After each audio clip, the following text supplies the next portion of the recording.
PDF တွေကိုသူတို့စီလာဖို့ဖိတ်ခေါ်နေတာဟာ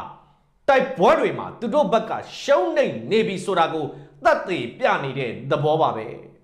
ဆိုတော့ပြောချင်တာက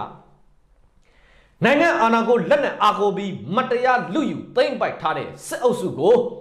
မကျေနပ်လို့လက်မခံနိုင်လို့ပြည်သူတွေဟာရရလက်နက်ဆွဲကင်ပြီးတော်လန်နေတာဖြစ်ပါတယ်ဒီလိုတော်လန်ရေးကြီးတဲမှာလဲအလွှာအသီးသီးကပြည်သူလူထုတွေပါဝင်နေတာပေါ့ဗျာအဲ့ဒီလိုအလွှာအသီးသီးကတော်လှန်နေကြတဲ့ပြည်သူတွေဟာငွေကြေးလိုချင်လို့ငွေမတ်လို့ဒီတော်လှန်ရေးကြီးတဲမှာပါဝင်နေကြတာမဟုတ်ပဲမတရားမှုကိုလက်မခံနိုင်လို့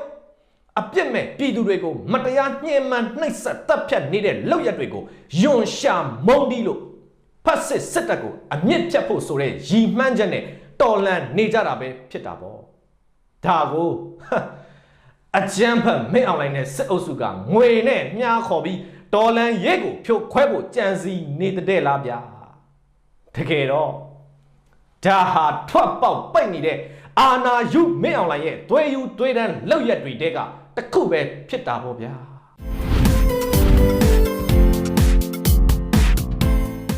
ကဲအကြမ်းဖက်မင်းအောင်လိုင်းကတော့တိုင်းပြည်အာဏာကိုလူယူပြီးတော့နိုင်ငံတော်ရဲ့လုပ်ပိုင်ခွင့်တွေလုပ်ငန်းတွေတင်တာ